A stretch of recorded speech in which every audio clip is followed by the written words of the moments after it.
Hello, my name's Jason Robinson, curated expert. I'm here with snowboard legend, icon, Mike Basich. Mike, Hey, how you doing today? good, good. Stoked to join you. It's been a while since I've seen you, so stoked to be here on the internet connecting. For sure, man. Okay, so yeah, Mike, tell me a little about how's your winter been so far? It started off really good. We got a lot of snow really quick.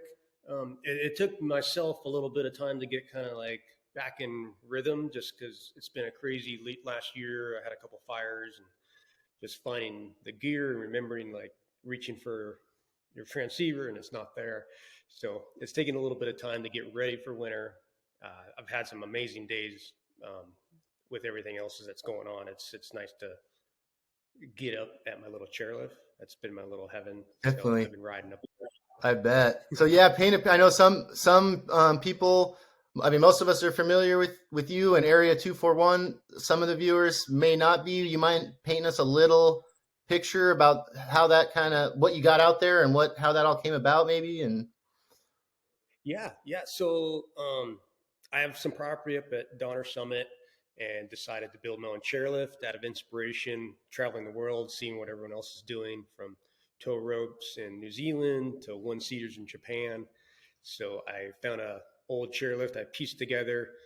Now have a little personal chairlift on my property. It's not huge, but there's no lift lines, and it's enough to build a pretty good sized kicker and ride. Actually, do a lot of different kind of riding from jumps to power surfing, any all those things. It's a fun place to just get lost. first time snowboarding. Do you have a clear memory of that? Oh yeah, Oh yeah, yeah, very clear. Is that Soda Springs, Burton 140? Metal fins, super stiff high backs, moon boots, super, super icy.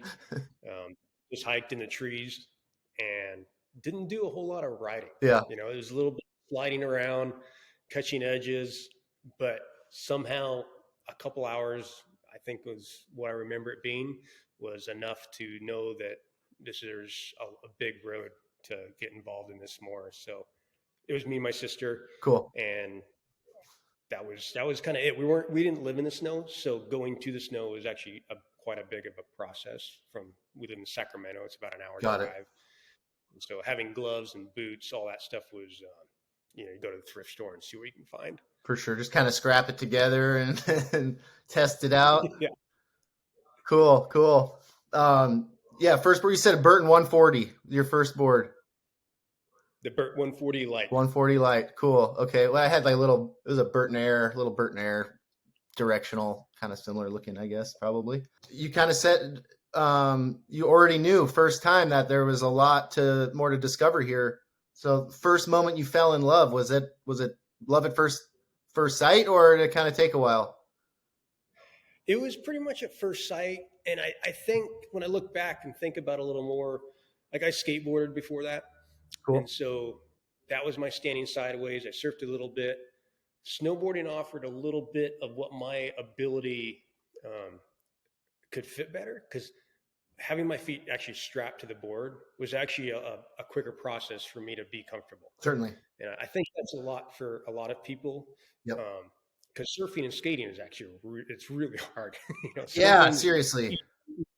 hooked on it, and so that's kind of what I felt when I started to snowboard. I'm like, oh, okay, I can do this a lot quicker. Yep. I just feel more comfortable, and I always love the mountains, the granite, the rocks, all that kind of vibe.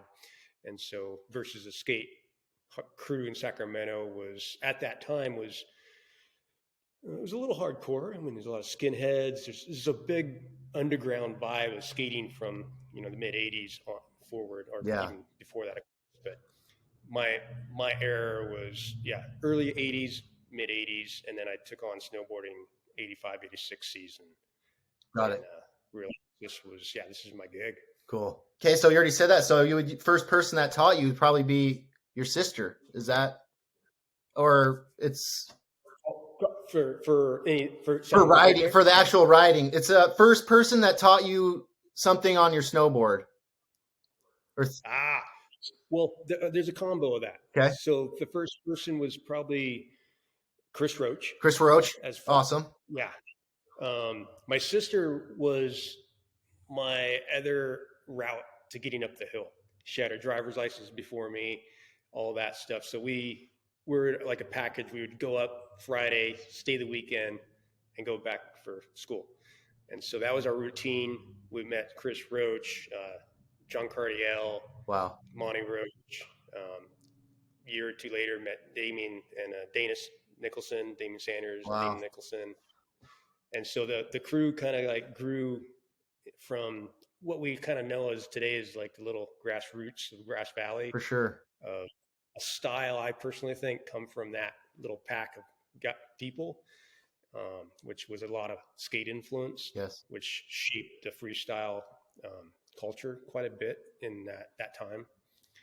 And somehow I just got stuck in the rut as a little Grom, Tina's little brother. That's amazing. And you're the little squirt that just got drug along with all these like living, or I mean, we weren't living legends at the time, but they were these pioneers in style and freestyle and the whole culture and what making snowboarding cool, I guess, from especially coming from skateboarding, bringing that to it. I mean, that's what drew a lot of us to snowboarding, I think.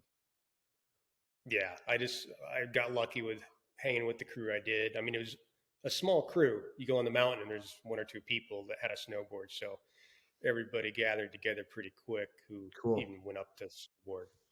All right. Was there like a big moment where you thought to yourself, like as a snowboarder, you kind of made it, or even as a man, as an adult in life, where you're like, I made it, or, like reached an achievement that you're proud of, I guess, either way. Right. There's been a couple stones in my career that I remember winning the junior championships. There was a USA or SSA, and I won the overall for that. And that was a big accomplishment because that was me the first time competing outside of California. And that was a big step. Also, I skipped a lot of school for snowboarding. And so when I went back to school, that was my big moment where my teachers, everybody was like, oh, he's good at this. Totally. It clicked. They're like, oh, wait, where's Mike been? Oh, okay. Maybe we get it a little bit now. Yeah. Cool. And so that was my first one. And another one came when I qualified for the World Cup as a professional, as a pro. And that meant I got to go to Japan, different places around the world. And so I qualified 16th, the last spot they're allowed. Oh, wow. Cool. And so that was a big moment that just kind of worked out for the time. I was 18. Awesome. And so that was a big change in what I did with snowboarding. Okay. Was there a first piece of gear that you felt just fit just right, or was just perfect for you? I remember when there was quite a bit of step change in from the Burton 140 Light. Got it. There's the switchblade that Sims made was a whole nother experience of the way it rode, the lightness. Unfortunately, it split down the middle. Oh, no. The first year. Oh, God. Every board, a couple rides. They did okay with their warranties, but that was kind of a shift in like the way a snowboard felt. And then that just made your body move different. That was really the simpleness of it. Cool. You weren't kicking around these extra pounds, so you got to spin faster, got to ride longer. Oh, wow. And I mean, I still ride my very first year or two snowboards once in a while. Oh, cool. And it's funny because you go back to that style just automatically. That's amazing. A little time machine. The technology is a huge part on what snowboarding did. So that brings what I would like to know. So I know everyone asked about this particular thing, but what was your first heli experience? First trip? Do you remember where you were at? Who the crew was? What it looked like? It was in Alaska. I remember I was riding for Camper Snowboards. It was towards the tail end of my career with them, and they got me up there, plane ticket, but it was so disorganized from my sponsors to the actual heli service up there. It was just I remember it being like a fifth wheel trailer that once in a while someone would show up. So it was pretty loose. Okay. I got really familiar with helicopters through that way, just calling your own shots, telling people what to do, where to go, taking control of what I wanted to experience. And that kind of happens when you want to do something more extreme on the film side of things. No matter where you're in the world, it's always kind of been that way. I've gone from asking a pilot if I could tie myself with a rope to the bottom of the heli and swing around like a big rope swing. Oh, man.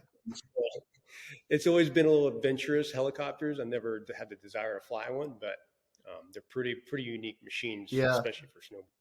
Oh, Mike. Well, I don't know. That's kind of, I think for us, for this is about a wrap. And if you have anything you want to add or any thank yous, I do want to ask a little about your current setup, your Nidecker board. Do you have a pro model with them, or what are you riding? What's the?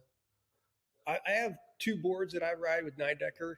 I've been riding for them for a few years. Before that, I was with Flow, which they got merged, and I ride two boards. One's the ultralight, which is a super high-end board. I left it in the wrapper just so you guys can see. When you buy a board, it's got all these different specs of weight, the camber, what kind of camber.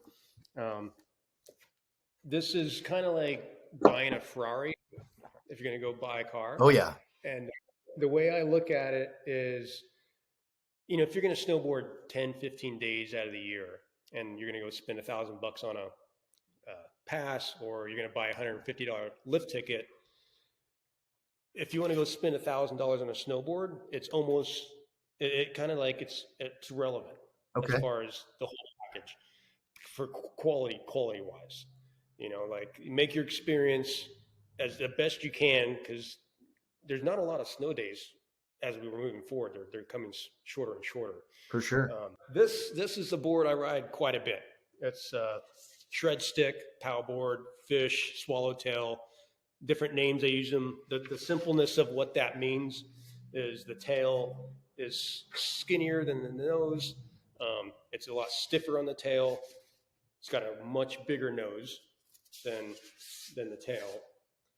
Reason B is you're going to float more up on the snow in a relaxing way. So this is more for just riding POW. It's good to have both if you want to maximize your capacity of the experience of what the snow is. For sure. Because the snow changes every day. And your snowboard is going to handle most of it. Some of it, you're going to need a different board.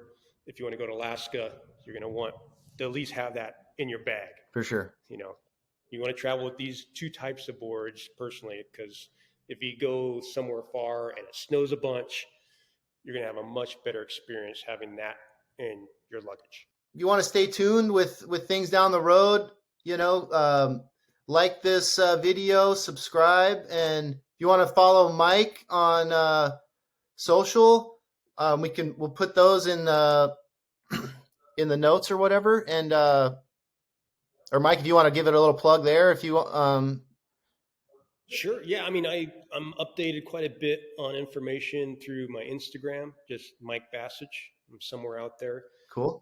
My Facebook got hacked and someone deleted it. So I'm not on that anymore. So right now I got my phone, I got Instagram. I'll still hopefully reach out to everybody sharing what I'm up to. So that's the best route right now. Cool. Well, yeah, stay tuned with what Curated's up to. Stay tuned with what Mike's up to. And thanks for watching.